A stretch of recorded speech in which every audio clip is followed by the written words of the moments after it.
O Programa de Aceleração do Crescimento foi criado pelo presidente Lula em janeiro de 2007 para estimular o crescimento econômico do país, com investimento total de 503 bilhões de reais. Aqui no estado do Rio, serão investidos 89 bilhões até o ano que vem. E hoje, 2 anos depois do lançamento do programa, em que estágio estão essas obras aqui no estado?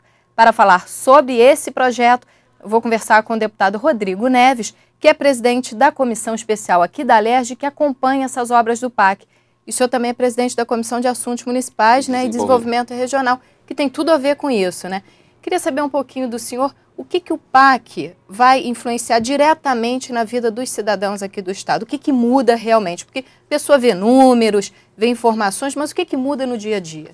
Olha, em primeiro lugar, é um prazer estar aqui contigo nesse programa, divulgando um pouco do trabalho da Assembleia Legislativa e, ao mesmo tempo, prestando contas desse trabalho e falar sobre o PAC, né, o Programa de Aceleração do Crescimento, nesse contexto que vivemos atualmente, que é um contexto de uma crise econômica internacional brutal, né, a pior crise econômica que o mundo vive desde 1929, né?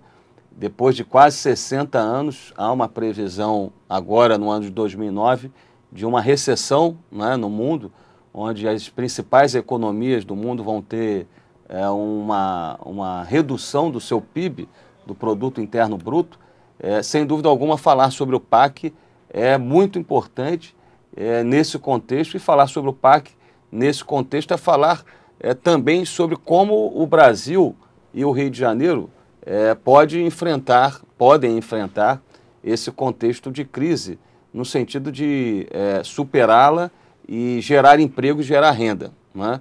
Como você disse, o PAC foi lançado em janeiro de 2007, é o principal programa do governo federal no segundo mandato do presidente Lula, e antes, portanto, da crise se tornar mais aguda, e o PAC ele prevê um conjunto de medidas, né, que foram estabelecidas com relação ao crédito, com relação a criar um ambiente de investimento mais favorável no Brasil, e também prevê, como você disse, um conjunto de investimentos na infraestrutura do Brasil, né, notadamente na produção de energia, na infraestrutura de aeroportos, portos, rodovias, né, para que o Brasil possa crescer de maneira sustentável nos próximos anos. Nós demos sorte, porque vocês estão acompanhando, telespectadores, que o presidente dos Estados Unidos, o Barack Obama, acabou de aprovar no mês passado, um programa de aceleração do crescimento, ou um programa de combate à crise, à recessão nos Estados Unidos, com o mesmo formato do PAC do Brasil, né? O PAC do Barack Obama prevê investimentos em infraestrutura, rodovias, energias, sobretudo energias renováveis. E antes mesmo do Barack Obama apresentar esse programa, nós já tínhamos o PAC no Brasil. E, como você disse, são 503 bilhões de reais, inicialmente previstos em janeiro de 2007.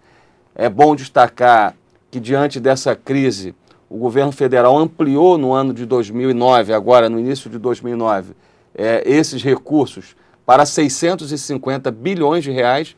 Então teve um acréscimo de 150 bilhões de reais, totalizando 650 bilhões de reais em investimentos na infraestrutura. Pode ser cumprido, principalmente agora nessa época de crise, né, que o Brasil não estava se esperando tantas demissões no país. A gente já vê que as grandes empresas estão demitindo, os investimentos estão diminuindo. O senhor acredita que o PAC continua com força aí para gerar empregos, estimular a economia? Olha, essa é uma das vantagens do Brasil, né, que eu queria destacar. O Brasil hoje tem um mercado interno muito importante, né, 20 milhões de brasileiros, em função do aumento do poder de compra do salário mínimo, em função das políticas sociais, ascenderam né, da faixa da linha de pobreza estão hoje incluídos no mercado de consumo, e são 20 milhões de pessoas que foram, portanto, incluídas, né, no mercado interno. Isso é importante quando você tem uma crise internacional, onde se reduz a demanda internacional pelos produtos brasileiros. Então, o mercado interno dá centro de gravidade à economia do Brasil para manter a demanda aquecida, manter a produção. Por outro lado, o Brasil diversificou, né, os seus parceiros internacionais. Então, hoje o Brasil depende um pouco menos do comércio com os países desenvolvidos e ampliou o seu comércio exterior com os países em desenvolvimento, né, sobretudo da América do Sul. Isso também foi muito importante e é muito importante para que o Brasil sofra menos com a crise, né? Mas também o PAC, né, que era o Programa de Aceleração do Crescimento, acabou se transformando, é importante o telespectador saber, o PAC acabou por se transformar não no Programa de Aceleração do Crescimento, mas num programa de enfrentamento da crise, porque ele mantém a atividade produtiva, ele mantém os investimentos, sobretudo os investimentos públicos, porque nesse momento os investimentos privados eles se retraem, né? Eles ficam um pouco mais contidos, então é importante o Estado, o investimento público acontecer. Então o PAC, que era um programa de aceleração do crescimento, ele acabou por se transformar num programa de enfrentamento do Brasil à crise internacional. Tanto isso é verdade que a nossa opinião, a nossa perspectiva é que o Brasil será um dos poucos países em 2009 que terá, ainda que um crescimento pequeno, né, uma desaceleração do seu crescimento, mas o Brasil vai crescer esse ano, né, diferente dos países desenvolvidos que vão ter uma queda de quase 4% do seu PIB. E os investimentos do PAC são muito importantes aqui para o Rio de Janeiro. Eu queria que o senhor falasse dessa parte do Rio de Janeiro no próximo bloco. Nós vamos para o intervalo e o Alerj Entrevista volta daqui a pouco. Fique com a gente.